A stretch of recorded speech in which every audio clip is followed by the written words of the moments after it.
Welcome into Miami Dolphins today. I am your host, RC Maxfield. And hey, it's mailbag time. This first question coming in from Landon McVay.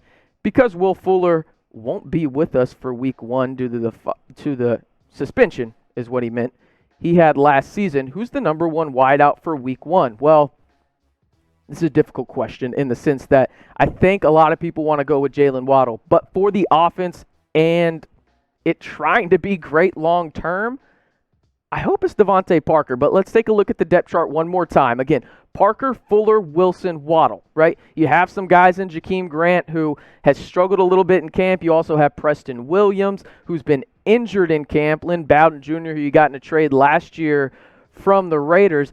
I think that Devontae Parker needs to step up early and be that number one wide receiver. And the reason I say that is long-term throughout the season, right?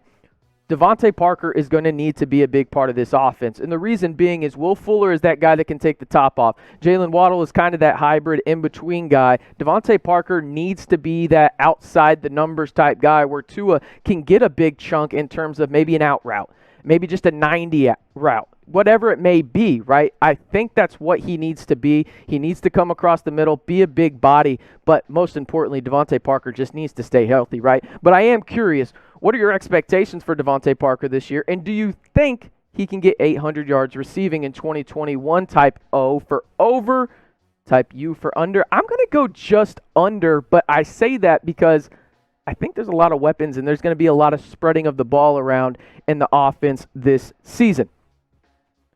If you haven't already subscribed today to Miami Dolphins Today, I'm going to be coming to you at least probably 5 times a week during the regular season. And hey, we'll have a video out tomorrow after preseason week 1 recapping the winners and losers of preseason week 1 for the Miami Dolphins. The best part about this channel, it's absolutely free. The bosses have told me if, hey, we get a couple more subs, we get those sub numbers up, maybe we can even stream a game live and have some conversation when the action is going down. Again, more subs equals more videos, and if you haven't already, hit that big red button right below me to stay up to date with your Miami Dolphins. Next question we got on today's mailbag comes from JB. Offensive line. Is there a decent right tackle free agent or a trade out there to be made? Well, man, it's getting close right now in terms of just going into camp, but it's funny you ask about right tackle because I think the guy that the Miami Dolphins wanted to be the starting right tackle is now probably playing left guard. That's Liam Eichenberg, who was drafted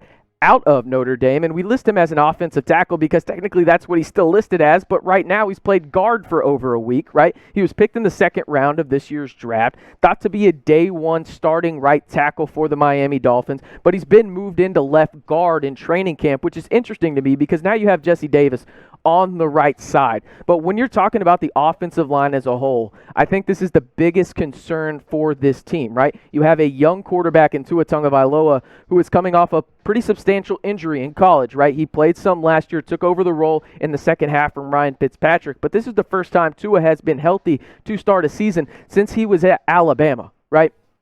Fully healthy, and your offensive line has some question marks, right? And so Jackson at left tackle, Liam at left guard, you have Davis at right tackle, and then probably Hunt at right guard, and then it's just a lot of question marks, right, when it comes down to this offensive line. So what I think could happen, and this is just me speculating right here, I wouldn't be surprised if they try and maybe use one of these extra wide receivers they have to potentially go out and make a trade with another team when it comes to offensive line, because looking at the offensive line right now, I mean, you feel comfortable with the guys you have in the sense of, okay, we know that there's no, absolute weak spot, at least on paper. I think Jesse Davis is probably that weakest spot, even though he was reliable last year. But you have to question a little bit, what does that left side do in terms of they played well, at least at the college level for Eichenberg, and then Jackson had some struggles last year allowing 4 sacks, but he had some flashes as well. Do they take the leap their first and second years? And then what do you get at right guard with Hunt? I love that move inside for him,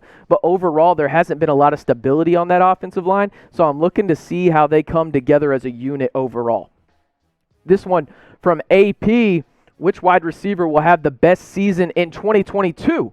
You're not even asking about this season. My goodness, Marshall, I have to project forward on this? This is getting a little difficult. Math is not my strong suit, and neither is projections, but damn it, you know where I'm going. Jalen Waddle. Of course, you used the 6th pick in the NFL draft in 2020 on a wide receiver, he better be your number one going into that next season in terms of 2022. Now, the ankle injury is trending in the right direction early on in camp, but that connection with Tua is 100% real, right? I mean, that connection back to the Alabama days has won them a plethora of games in Tuscaloosa and really anywhere in the SEC.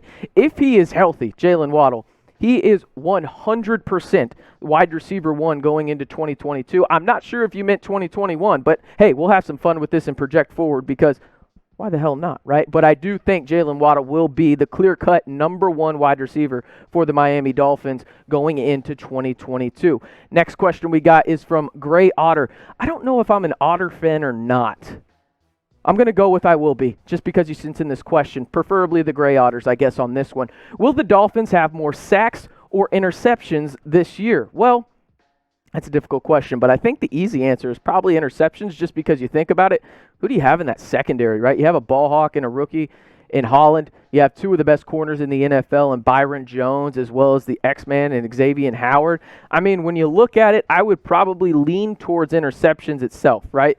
But overall, again, looking at that depth chart, Xavier Howard and Byron Jones, now that you have that set up with Xavier Howard being there for sure this season, I mean, you have to love that secondary setup. And not to mention, I love Coleman in the nickel and the slot right there as well. And hopefully Noah projects forward and maybe being a backup will help him a little bit more in terms of not as having as much pressure. But you have Agba as your lead set guy coming back from the previous season. Obviously, Xavier Howard led the NFL in interceptions. But let us know, which will the Dolphins have more of in 2021? Will it be interceptions or sacks? I'm going to lead towards, I'm going to go interceptions on this one. I really, really believe in that secondary. I think they edge them out maybe by one going into the off season. Let's get that last question of today's mailbag. This from Jinx Pete.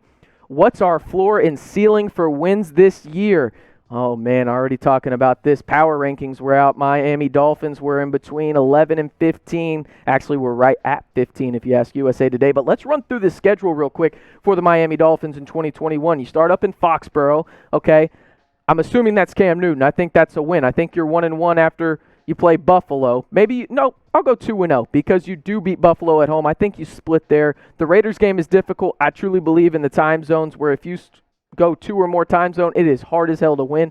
So I'm going to go 2-1 in the first three games. I think you beat the Colts. And then looking forward into weeks 5 through 8, you have two quote-unquote give-me games, if there is such thing in the NFL, and then two really competitive games going to Tampa and then facing off against the Bills. So you look at that transferring forward 2-2, I think you'd be happy with that there, right? So then you move on and you face arguably the worst team in the NFL in the Houston Texans. You face the Baltimore Ravens on Thursday, the Jets, the Panthers, and the Giants.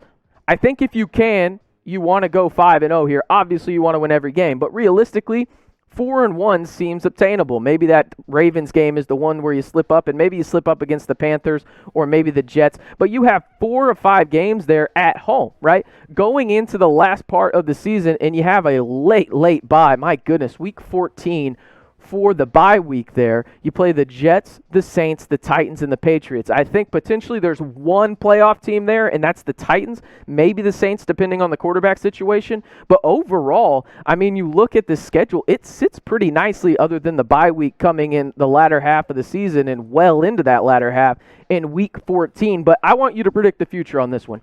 How many games will the Dolphins win in 2021? For me, you asked about what the ceiling is and what the floor is. For me, the ceiling is 12 to 13 games, and the floor is 8 to 9. And the reason I say that is you have that stretch right there with the Ravens on Thursday night where you play teams that probably aren't making the playoffs. Sorry, all Giants, Jets, and other fans in there as well. So if you can beat up on them and go 4-1, I think you set yourself up for success later on in the year.